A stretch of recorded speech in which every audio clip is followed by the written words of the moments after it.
the side of Fnatic, and for 100 Thieves to find a way back into this game with the champions on their side that do have scaling, they cannot concede Baron, but they cannot concede even more than they already have. And it is an unenviable task to be in right now, especially as Fnatic. They just seem to find a way in, find a way to pick up kills in every single opportunity. Fnatic are going to be pushing these waves out and potentially setting up for Baron in the next few minutes. Taking a look at Soaz, his teleport's not available, so once he starts to move, that's when I think Fnatic may make him a play. So yep. 100 Thieves just in pure defense mode right now, Trevor. So the thing you're bringing up here, it is all up to Fnatic to choose their opportunity. And their first step, they're trying to get those wards in. Right now, 100 Thieves trying to set up a counterattack to see if there's any sort of mistake from Fnatic, because that is their best opportunity to get back in this game. Kind of what they're looking for, someone out of position that they could try and get a quick kill on without committing to an entire 5v5. So now you'll see Fnatic starting to push their vision line up in towards 100 Thieves topside jungle. This is the kind of situation Fnatic wanted to find themselves in. Then they'll go back to mid, clear that one out. And they just want to keep these waves under control. Top is slowly pushing in their favor. Mid will now be pushing. And while there is that big bot wave, they could send Soaz to go and answer it, but with the situation that they're in, I feel like Baron is the objective that they should try and force. Yeah, that ward from 100 Thieves just spotting Fnatic out. Fnatic now going to start Baron. It's an 8,000 gold deficit. Going to peel away, of course. They've got a lot of options to turn and fight or use the Lee Sin kick to get rid of any potential steals or threats. And for 100 Thieves, they have got to be very, very careful. There's no room to misstep. The problem that 100 Thieves have is that even if a member of Fnatic goes bot to catch the wave, I don't know if 100 Thieves are confident enough to try and force a 5v4 just because of how big the gold disparity is. Really, they need to find themselves a pick or scale long enough that they have 3 items and they can actually deal damage in these fights, because let's assume Soaz can't get involved in the fight, which he now can because his teleport is back up. I don't think they're confident enough to be able to kill Caps or Reckless in a 5v4 situation around Baron. Most definitely. They have to wait for an opportunity to appear and then jump on it. Because as of right now, it's all about defensive wave clear. Fnatic, though, this is their time to push up and try and force 100 Thieves into that bad spot. You start forcing them to transition between Baron and between defending these waves, that's where you begin to force mistakes from your opponents and try and, pick people off. Let's be a little bit more nitpicky on the Fnatic side. Obviously, Soaz had no teleport, so understandable, wait for that to be up. But these next few minutes now, Vedius, with the TP up and looking at the minimap, talk to me about what you anticipate from Fnatic. Let's hold that thought for now as there's a potential engage. Well, I feel like they could have been forcing the Baron much earlier. Right now they're trying to sneak it, but it should have been spotted out because of that ward just outside the pit. 100 Thieves haven't actually pinged it just yet. But all right, Fnatic right now, this is working in their favor. Yeah, they're going to rush this one down. The observers are highlighting all of the wards in and around this area. But of course, because of the control ward, the blue trinket denies vision from 100 Thieves, and Fnatic simply sneak the objective.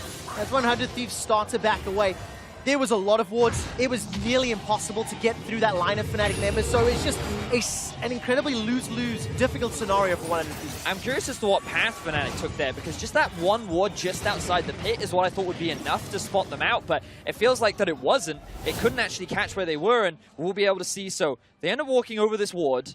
So 100 Thieves had full information that this was going on. They even pinged it out, but I guess they're in a situation where they're like, all right, well, we can't actually get into a situation to contest. We can't challenge, and so they choose not to. Instead, they're going to try and stall out as much as they can. Yeah, that was a really good vision toggle there by the observers, though. Tells the entire story. 100 Thieves not willing to go chase at that point to go for the contest. So if you're not willing to do it there, you have already an exposed inhibitor down mid lane. It's going to make it now you're facing a Baroned up team that's going to be coming through, sieging on 2 lanes and taking more turrets. Seems like it will be more difficult now, but what they're looking for is the big flank. With the hard engage coming through here, if you have a very well-placed Bard ultimate and you can isolate targets, that may be one of the slim possibilities. Because Fnatic right now, they're just looking to push right inside, and they could even end with this Baron. Yeah, they've got a 10k gold lead, they've got Baron, they've got a Mountain, they've got an Infernal. unless Fnatic are at a numbers disadvantage, they should be able to win the fight. That's a very good engagement from 100 Thieves. Reckless is able to flash away. Tempered Fate buys time, but it stops 100 Thieves equally so. They're unable to find the kill. Caps is on a rampage. Reckless finds another. The inhibitor turret goes down, and Fnatic are barreling through the base. Sunday's the last man standing. He will be aced as Fnatic have broken open access to the Nexus. The inhibitor will be falling and Fnatic have done it. Yep, with Baron buff, Fnatic should be able to finish this one off and check off the first box on their crash course towards IG for a tiebreaker. Fnatic take the first win of the day, dismantling 100 Thieves.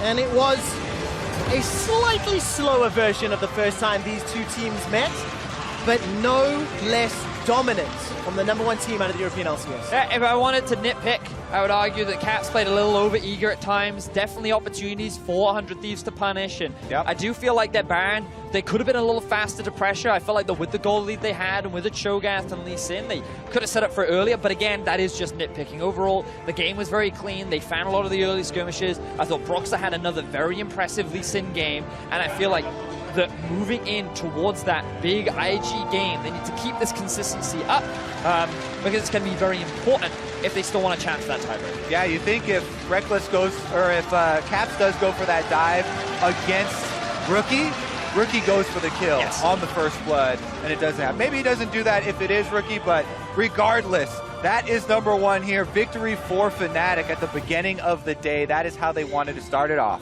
Yeah, and of course, as we talked about a lot for Fnatic, is setting their sights towards Invictus Gaming later on in the day. Broxah's Lee Sin, another beautiful performance, not quite the 7-0-8 against G-Rex, but it is another concern for other teams in this group to think about and consider as drafts play out later in the day. I mean, Lee Sin, is it completely versatile? Is it just situational? We're going to find out. Well, I think when that many jungle bans are taken off the board, I think it works very nicely. But is it the safest blind pick? I don't know about that. We'll have to wait and see. But the one thing I will say for 100 Thieves is I want to see Sunday back on a carry. I thought he was very influential in this game. I think that while Sion is a good pick, I want to see him have more of an impact in future games. And it's exactly what Deficio said Fnatic needed to do to win the game. And it's what happened. So to get their thoughts and the rest of the analyst desk on how Fnatic started the day with the win, let's send it to the State Farm analyst desk. Thank you very much. Quick shot. Step 1 complete for Fnatic as they battle their way towards IG and the hopes of a tiebreaker for a first seed coming out of the group.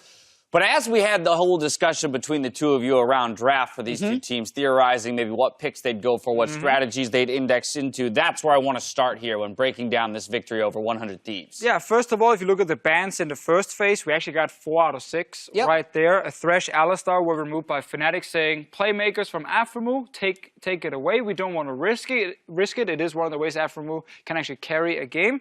And obviously on the other side, Rakan and also the Akali. Yeah, and when I look at the priorities that Fnatic have as well, early picking Irelia is just doubling down on Caps' ability to win, even if you allow counterpicks. So Lysandre was the natural choice, and we got to see how that played out. So that's credit to Fnatic for trusting Caps in doing that. Plus, Braum Sivir, I think, with Xayah going all the way through the draft, lets you zero in on Fnatic's priorities on that push lane. And that was my biggest thing, is that they let Xayah go. We saw a lot of Kai'Sa priority return yesterday in the group phase, and now we may actually see the same thing as this is our beginning game, you know, the fact that Xayah fell down. But you still get so much lane priority and so much lane power from Xayah, as well as that late game insurance policy, especially when you're fighting front to back. And you already see in Irelia, Xayah has so much more safety across from a dive-heavy champion like that because of the ultimate. So I look at the Kai'Sa and I'm like, I don't know about that one. Even Rakara's numbers showed better, again, at this tournament on the Xayah than they did on the Kai'Sa. But I think if we try and look at how the teams approach it and what they were looking for, not in terms of just pure picks, but in terms of styles against each other, I think 100 Thieves very clearly said, we need to win in the late game. It is just where we can actually do something, which is why they valued the Kai'Sa. And obviously for Fnatic, just like with the draft we did, it was like, if you can get Sunday on a tank, it's great for Fnatic because then he won't be a big carry in the game. And if you can get a pushing bot lane, it's also great because then you have a guaranteed pressure lane against an AD carry who has struggled in the laning phase. So with the Sivir Braum, you got pushing bot lane, and with the early pick Sion on top, well, you knew that there was no carry for some days. When you saw that Sivir locked in, though, for the side of Fnatic, being the 100 Thieves representative in the draft, would you have pivoted to Azaya or still stuck to your guns with that Kai'Sa pick? Well, I believe when it happened, the Kai'Sa was already locked. Yes. But I still think yes, because you're going to get you're only going to win that in the late game anyway. And the 900 or whatever DPM that he had was against G-Rex. That doesn't count compared to playing against Fnatic or IG, in my opinion. I think with this draft, if you're equal skill teams, I think it's winnable for both sides. Okay. It's just Fnatic, I think, smashed them individually. The only thing that I want to push back one more time is that if you knew Afromu was going to grab the Bard, which was the big standout for me in that pick, Bard really only excels if he's leaving lane. And you cannot leave a Kai'Sa alone, but you can leave a Xayah alone. Yeah. All right, so the way those picks interact doesn't necessarily speak to the win conditions of the Bard itself. But I do want to take a look at how the game played out. Picks are one thing, piloting those picks is completely another. And Broxah was running rampant in the early game on that Lee Sin. Yeah, it actually started with a 1v1 between mid laners where I think Caps was super greedy, way too greedy, and Ryu probably didn't expect the turret shot to deal this much damage. Otherwise, he would have taken the floor and just killed Caps. Auto-attacked him. And the crazy thing about this game is most of the time, games are decided by team play. It felt like this game was decided by the windows of opportunity that Fnatic created by individual outplays. Broxah on the Lee Sin, Caps on the Aurelia, Soaz on the Cho'Gath. Yeah, outplays on the Fnatic side and honestly misplays individually on the 100 Thieves side. Right there, the Lissandra not obviously taking the floor and killing him. Here, Afromu being way too slow to react with the fact he's actually getting attacked down. This fight here has kind of been North America's issue. The Drake has just died. And yet the call for 100 Thieves is, we should fight this no matter what. But, the Drake is gone. You don't have to. You don't need to risk if you're already in a bad spot. They ended up going in, one guy came in, he got kicked out, then Ryu went in alone, then he died. And it was kind of weird, but we have this idea or the American team seems to have this idea that Drakes, you must prioritize them in the early game and you must fight for them in the early game. It's cost Team Liquid a lot. It also cost 100 Thieves here. We did see one moment where 100 Thieves got a few kills back, and it was early enough in the game that there was maybe the smallest amount of hope that kind of reignited, only for Fnatic to come back through with a smart engage. Yeah, and this was another situation where Fnatic had the guts to go for a risky play because I think 100 Thieves did what they needed to do. They were able to isolate Reckless and the Braum. They get the flash out of Reckless, and they think, okay, let's get first turret because they're down 4,000 gold here. But Caps with the ultimate on Aurelia, Cho'Gath coming in at full health, Fnatic is willing to pull the trigger, and they get it. Yeah, frankly, I was just super impressed watching this play. I was like, I cannot believe they're going to go for this. I cannot believe they execute it. You just said it, Jett. It's the fact that they know everything's down. But just props to Fnatic. I think most teams decide to rotate Caps up into the top side and try to trade 100%. tower for tower. So the fact that Fnatic had so much confidence to say, no, 3v5, we got this. Yeah, it's also just knowing the enemy team and, okay, what kind of chance do they have? How much damage can they deal if, let's say, Lissandra ulti's on cooldown? It's only really the Kai'Sa then you're too scared of, and she's still in the early game. Yep. So they felt like this was just a bunch of now almost like tanks / bruisers without a lot of damage, and you have a Cho'Gath with full HP coming in. Yeah. And all Caps had to do was dodge the first amount of CC, which he did with the minions, and then you could get the kills. Yeah, 5v3 on the map, and the 3 picks up the kills on the 5. So Fnatic from there off to the races. While the gold lead wasn't as big as the first game, it was still just as dominant, and they're able to snag that W. To hear more from the team, though, Shox is on standby with Fnatic's MasterCard Player of the Game. Thank you very much, Dash. I'm here with Broxah after Fnatic, well, does their job, I guess, in the first game. This is a very, very important day. How do you think you did compared to the goals you set for this game? I think we did pretty well all this game. We had a pretty... I comp with a lot of scaling, like a pretty high scaling comp. So we were not supposed to win early that hard. We just wanted to play slow, get through the early game. It didn't necessarily go that way. There was some early game action. But yeah, we played the game pretty slow, maybe a little slower than we should have, but we came out with the win, so I'm really happy. But it was very important. There is a bit of talk about how Caps went in there in the early game. He maybe should have died even sometimes. So, did you have a word with him after that, or is that just the first game of the day? We actually talked about it after, and I ended up thanking him because he did that crazy play. I ended up getting first blood, and I got out as well somehow. Huli, somehow, I don't even know how I got out, but Huli got me out of there. So it ended up paying off. Caps just knew. It was a great start, but of course, you didn't come here just to win the first game of the day. Can you just, so we have it on record, say what your goals are for today? Because I can imagine it's not just about getting out of the group. No, well, obviously the first step for today was to win against 100 Thieves, because now we are almost sure to make it to the quarterfinals. But as you mentioned, we're not here just to make quarters. We want to make it further than that. And to increase our chances of getting further, we would like to get the first seed. So we really want to beat G-Rex, and we want to get revenge against IG later in the day. So that's the goals. You have also said in interviews, well, if we're not able to beat the LCK or LPL teams, you know, that's what we've been training for the whole year. So that would be a huge disappointment. So after you had kind of a couple of days to process that loss versus IG, what are your expectations for that final game of the day? I'm pretty convinced that we have a really high chance of beating IG, actually. I think more than anything, the game showed us that we are a strong team and that we can contest some of the best teams in the world. Like, we were so far behind, everything went wrong in the early game, and we still had a chance to win the game. So this time, if we actually come in with a better early game plan, we should be able to close it out properly this time. So we're pretty confident and pretty excited to go up against IG again. Well, we'll see. Final question about your performance. I love that you've been pulling out the Lee Sin. You've been saying, look at me, I can make these plays as well. This is, of course, now another year you have in your second Worlds. How do you feel with the team so far? I feel really happy about this team. I think a lot of the issues we had last Worlds has been ironed out now, partly due to playing another year together, but we've also been improving our coaching staff. All of us have gotten more experience, and we're just a unit now. I think last year we were pretty much 5 individuals, but now we're more of a solid team. And to answer the other question, like, obviously I'm really happy to play Lee Sin again. I've been playing tanks for so much of this year, and now finally being able to go back to what I'm best at, some Lee Sin, playing some carry champs is really awesome. So I'm really happy about it. We also love seeing it. Thanks, Mr. Broxa. So for that, there you go. Good luck in the rest of your matches. Fnatic with a first win on the board. After the break, we have IG versus G-Rex. Don't go anywhere. Didn't follow it through. Here comes Broxa! First blood for Broxa's Lee Sin. Bra and turn. I'm A. Nice, get turret, let's get turret here. Looking for another, the Rupture throws somebody into the air. In 3 versus 5, Fnatic are routing 100 Thieves. Unable to find the kill, Caps is on a rampage, Reckless finds another, the inhibitor turret goes down, and Fnatic are barreling through the base.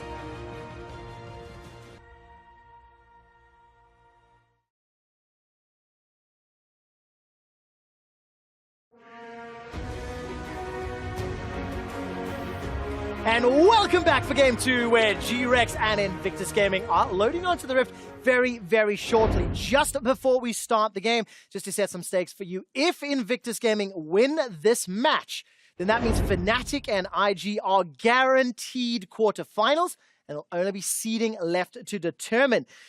Let's turn our attention to G-Rex. This is the team that is 0-3. They made the run through play-ins. There's been a little bit of talk about how play-in teams from the other regions have been able to advance to quarterfinals, but for G-Rex, they've struggled a little more. It's a little bit more of a tougher group, and Kobe, they really have to show us today what they're made of. Yeah, it definitely looks like a tall task, right? Going up against IG and Fnatic, they both look extremely strong, and they would have to win right now. This is the do-or-die moment for G-Rex because they are 0-3 currently, and because Fnatic also hold the head-to-head with 100 Thieves.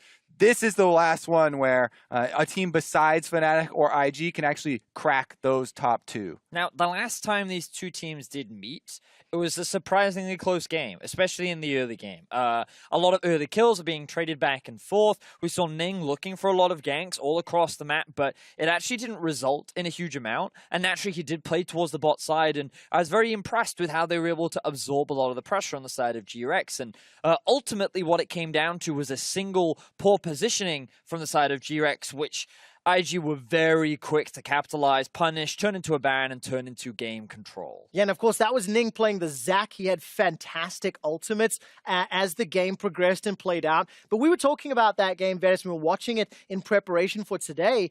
IG and G-Rex, it was their first game on stage. It was closer than my memory remembered. And looking back, that gives me a little bit of hope for G-Rex. Yeah, and honestly, whenever we're talking about G-Rex, my hope is always with Stitch in the bottom lane. Ever since play-ins, I think he was playing extremely well, aggressively when he needs to, going in on things like Kai'Sa, taking killer instincts when there are opportunities for the team. So maybe some bottom lane focus for G-Rex to try and put a stop to IG.